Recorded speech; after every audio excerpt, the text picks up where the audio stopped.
Hello beautiful minds, আজ kite বিচটা তোমাদের ঘুরিয়ে দেখাই। কাইট বিচে এসছি দুবাইয়ের, অনেক কষ্টে পাওয়া গেছে পার্কিং। 14 কিলোমিটারের লম্বা একটা বিচ। এটা একটা প্রচণ্ড ভাইব্রেন্ট জায়গা। এখানে অনেক ওয়াটার স্পোর্টস রয়েছে, কাইট সার্ফিংয়ের জন্য বিখ্যাত। তাছাড়াও বাইরেও অনেক দোকান, মানে ধার ধার দিয়ে অনেক কাফে, রেস্টুরেন্ট, আর সবসময় কিছু না কিছু হচ্ছে। এমন হ্যাপেনিং জায়গা দুবাইতে খুব কম আছে। আর এখানে কোনো এন্ট্রি ফি নেই। কাছে মেট্রোটা হচ্ছে নূর ব্যাংক মেট্রো, সেখান থেকে 5 কিলোমিটার দূরে হচ্ছে এই কাইট বিচটা। আর তোমরা ওই মেট্রো থেকে যদি আসো, মেট্রো থেকে বাস আছে, তাছাড়া ট্যাক্সি তো আছেই, সেরমভাবে এখানে চলে আসা যায়। এইরকম ইভিনিংয়ের আগে আগে, সন্ধে হওয়ার আগেই এই কাইট সার্ফিংগুলো হয়। আর আকাশ জুড়ে এত ঘুড়ির মতো এগুলো ওড়ে না, সেই থেকেই নাম হয়েছে কাইট বিচ। অপূর্ব সুন্দর দেখতে লাগে যদি এই বিকেল বেলাটা এখানে আসা যায়। সূর্য তখনও অস্ত যায়নি, আর কাইট সার্ফিংগুলো হচ্ছে। দুবাই ডে ট্যুরের হপ অ্যান্ড আপ বাসগুলো এখানে নিয়ে আসে। এগুলো দেখা যায় এখান থেকে। বুর্জ আল আরবটা খুব সুন্দর দেখা যায়। আর এই কাইট বিচের পাশেই রয়েছে ওয়াটার ওয়ান্ডারল্যান্ডটা, সেখানে নানা রকম ওয়াটার অ্যাক্টিভিটিস, গেমগুলো করা যায়। এখানে অনেক জায়গাতে সমুদ্রে স্নানও করা যায়, যেমন এই জায়গাটা। কিন্তু সেখানে ফ্ল্যাগ অনুযায়ী যদি রেড ফ্ল্যাগ থাকে হয় না। আর এখানে লাইফ গার্ডরা ভীষণ স্ট্রিক্ট এবং খুব হেল্পফুল। সব সময় ওরা দেখে, নজর রাখে যে সব ঠিকঠাক আছে কি না।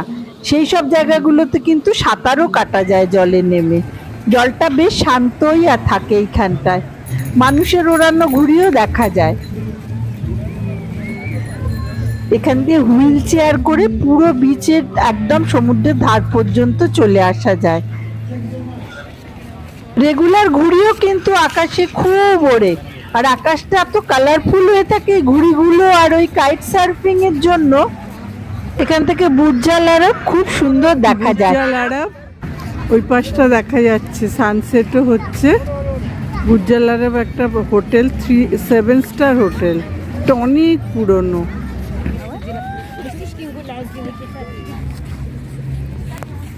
এখান থেকে বুর্জ খালিফাটাও খুব সুন্দর দেখা জলের যায়। মধ্যে গিজগিজ করছে মানুষ। আর এদিকে লাইফ গার্ড তো বাজি বাজি হয়রান। আজকে বেশ ভালো ঢেউ আছে, আসলে হাওয়া তো, তাই জন্য ঢেউটাও ভালো। হ্যাঁ, gulf of Arabia. Life guard সব জায়গায় রয়েছে। সমুদ্রের আওয়াজ শোনাই একটু।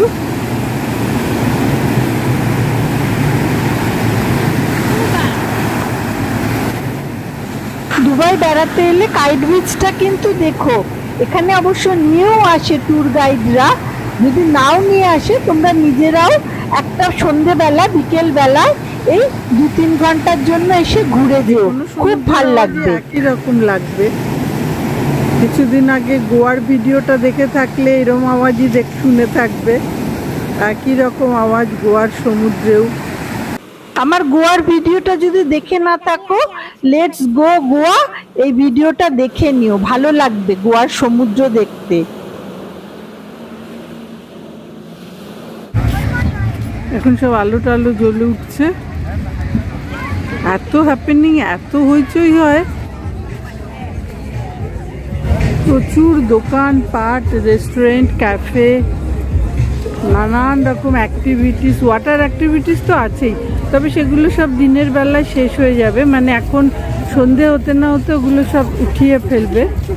সময় দেখি, যখনই আসছি তখনই দেখি। সাইকেল ট্র্যাক রয়েছে, সাইকেল ভাড়া নিয়ে। ওই যে ওই পাশে ওইটা সাইকেল ট্র্যাক, কালচে রঙেরটা, ওইটা ধরে সাইক্লিং করা যায়। কাইট বিচ মার্কেট সারাক্ষণই এটা খোলা থাকে। আগে ছিল না, এখন লাফালাফি করবে আর কি, এসব পড়ানো হচ্ছে। আর এগুলো সব ভলিবল বিচ, বালির মধ্যে অনেকগুলো বিচ ভলিবলের কোর্ট আছে। ও আচ্ছা, ক্লাসও আছে, বিচ ভলিবলের ট্রেনিং দেবে।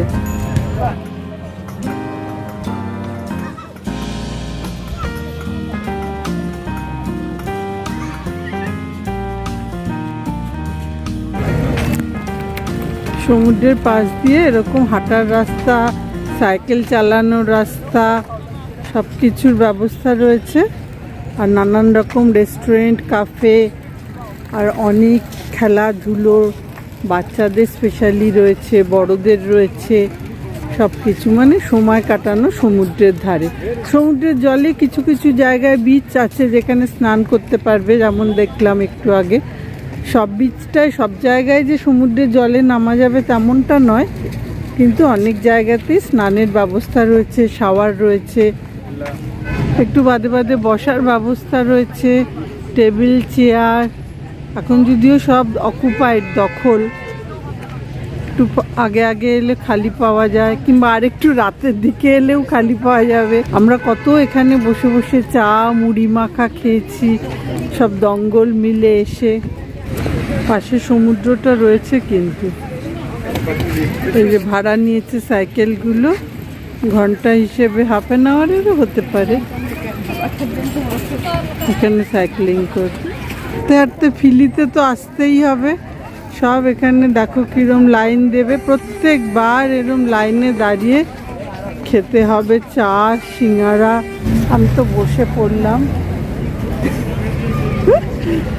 ইলিশ লাইন কে দেখতে, দেখো লাইন।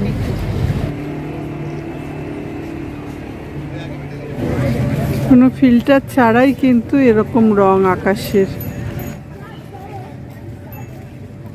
এখন পুরোপুরি অন্ধকার হয়ে গেছে, সব আলো টালো জ্বলে উঠেছে।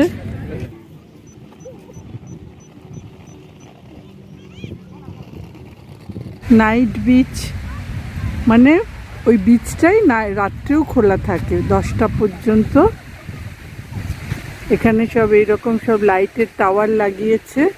যে বিচগুলোতে জলে নামা যায়, স্নান করা যায় সমুদ্রে, সেইখানে এখানে নাইট গার্ড বসে থাকবে। নাইট গার্ড তো থাকবেই,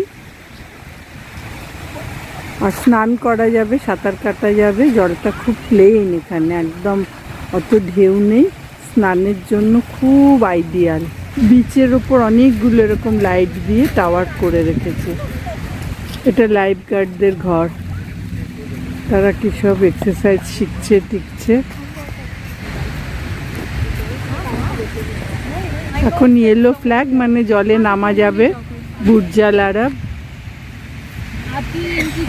এগুলো হচ্ছে পুলিশের গাড়ি, টহল দিচ্ছে। সব স্নান করছে জলে, বললাম না ঠান্ডার মধ্যেও স্নান করছে। গার্ড বসে আছে, তাদের দিকে কড়া নজর। হেঁটে হেঁটে ফিরছি। এখানে এই যে সব ভিলাগুলো, অনেক ভিলা আছে যেগুলো ভাড়াও দেয়, আর অনেকগুলোই নিজেরাই থাকে, বা উইকেন্ডে বা ছুটির সময় এসে থাকে। খুব সুন্দর লাগবে। এখান থেকে একদম সমুদ্রের ধারে, দারুণ সুন্দর দেখতে সব ভিলাগুলো। পুরো সমুদ্রের ধারটা ধরে পুরো ভিলার সারি। ভলিবল কোর্টগুলো, বাবা আবার সমারসল্ট হচ্ছে, ডিগবাজি খাচ্ছে। সে তো ওস্তাদ, রেগুলার করে আর কি। বাবা, রাতের আলোয় কাইট বিচ, এই যে সমুদ্র আর বিচ। এই পাশে হচ্ছে ওই রাস্তাঘাট, দোকানপাট। দুবাই এলে কিন্তু অবশ্যই একবার কাইট বিচটা ঘুরে যেও। এই বিকেল বেলাটুকু, সন্ধ্যেটুকু 2-3 ঘন্টার জন্য অবশ্যই এসো। বড় বড় সব এইসব হোটেল, 7 স্টার হোটেলগুলো এখানে সাজানো রয়েছে। দুবাই আসতে চাইলে আমার দুবাই অ্যাট্রাকশন ব্লগগুলো দেখতে পারো, ওগুলো খুব গাইড করে দেবে তোমাদেরকে, আশা করছি। আর তোমরা এখনো যারা আমার চ্যানেলটা সাবস্ক্রাইব করোনি, তারা সাবস্ক্রাইব করো। ভালো লাগলে অন্যদের সঙ্গে শেয়ার করো, লাইক দিও প্লিজ। আজকের মতো টাটা।